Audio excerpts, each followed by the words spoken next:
দেশে রাজনৈতিক অনিশ্চয়তা, আর্থিক খাতে নানা দুর্বলতা, বিনিয়োগ আর ব্যবসায়ী ধীরগতির মাঝেই শেষ হল 2025-26 অর্থবছরের প্রথম প্রান্তিক। চলতি অর্থবছরের প্রথম ৩ মাসে রপ্তানি প্রবৃদ্ধি ছাড়িয়েছে ৫.৫% ঘর। গেল অর্থবছরের একই সময়ের তুলনায় তা বাড়লেও খুব একটা আশাব্যঞ্জক নয়। তবে অর্থবছরের প্রথম ৩ মাসে রেমিট্যান্স এসেছে $৭.৫ বিলিয়ন বেশি। অন্যদিকে বাণিজ্য ঘাটতি বেড়ে দাঁড়িয়েছে প্রায় $৩ বিলিয়ন। তবে ইতিবাচক রেমিট্যান্সের ধাক্কায় প্রথম ২ মাসে দেশের ব্যালেন্স অফ পেমেন্টে উদ্বৃত্ত আছে। মানে যে তথ্য থেকে আপনি স্বস্তির বার্তা পান সেটা হলো ব্যালেন্স অফ পেমেন্টের ক্ষেত্রে জুলাই আগস্টে আপনি ব্যালেন্সটা দেখেন, ওভারঅল ব্যালেন্স নেগেটিভ, কিন্তু খুব ছোট অঙ্ক। চলতি খাতে বেশ উদ্বৃত্তটা বেড়েছে রেমিটেন্সের কারণেই প্রধানত, যদিও ইম্পোর্টে একটু ঘুরে দাঁড়ানোর কিছু লক্ষণ দেখা যাচ্ছে। অ্যাবসলিউট যে সংখ্যাগুলো আছে সেই সংখ্যাগুলো দেখে বোঝা যায় যে কিছুটা এই যন্ত্রপাতি আমদানির ক্ষেত্রে আগে যতটা একেবারে নেগেটিভ ছিল ওরকম নেগেটিভ এখন আর নাই। তবে এটা থেকে খুব বেশি কিছু কনক্লুড করা কঠিন। আগামীতে ঘুরে দাঁড়ানোর আশাবাদী হতে পারি আমরা, কিন্তু কতটা ভরসা রাখতে পারেন সেইটা কিন্তু প্রশ্নবিদ্ধ। এদিকে চলতি অর্থবছরের প্রথম ২ মাসে সরকারের বার্ষিক উন্নয়ন কর্মসূচি বা এডিপি বাস্তবায়নে তেমন অগ্রগতি নেই। জুলাই আগস্টে এডিপিতে বরাদ্দের মাত্র ২.৩৯% ব্যয় হয়েছে।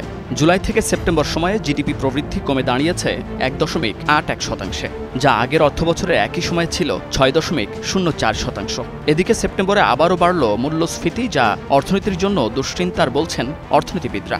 যেই জায়গাটা আমাদের সবচেয়ে দুর্বলতার জায়গা সেটা হচ্ছে বাজার ব্যবস্থাপনা, যে সাধারণ মানুষ কোন প্রোডাক্টগুলো সবচেয়ে বেশি ব্যবহার করে সেইটার ভিত্তিতে যদি একটা সিপিআই, কনজিউমার প্রাইস ইন্ডেক্স, এবং একটা ইনফ্লেশনটাকে যদি ক্যালকুলেট করা হয় তাহলে আসল চিত্রটা আসলে পাওয়া যাবে। গ্রোথ দরকার আছে, it's a necessary condition but not sufficient condition.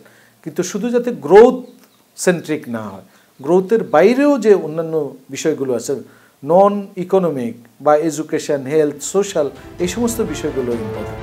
তবে মূলধনী যন্ত্রপাতি আমদানি গত অর্থবছরের চেয়ে ৪১.৪% বেড়েছে, যেখানে বেসরকারি খাতে ঋণের প্রবৃদ্ধি এবং বিনিয়োগ কম। সেক্ষেত্রে এই উল্লম্ফনের কারণ কি?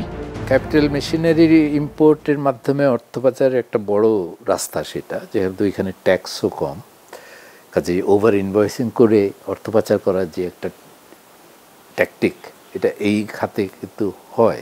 অল্টারনেটিভ কিছু ব্যাখ্যা থাকতে পারে, সেটা হলো যে ট্রাম্প ট্যারিফের কারণে যেই ট্রেড ডাইভার্সন যেটা হওয়ার এখনও শুরু হয়নি কিন্তু হতে যাচ্ছে, সেইটা তো আমাদের এখানে ক্যাপাসিটি বৃদ্ধির কিছু সুযোগ তৈরি করেছে। তো এটা তো আর অত বড় কোনো পরিবর্তন নয়।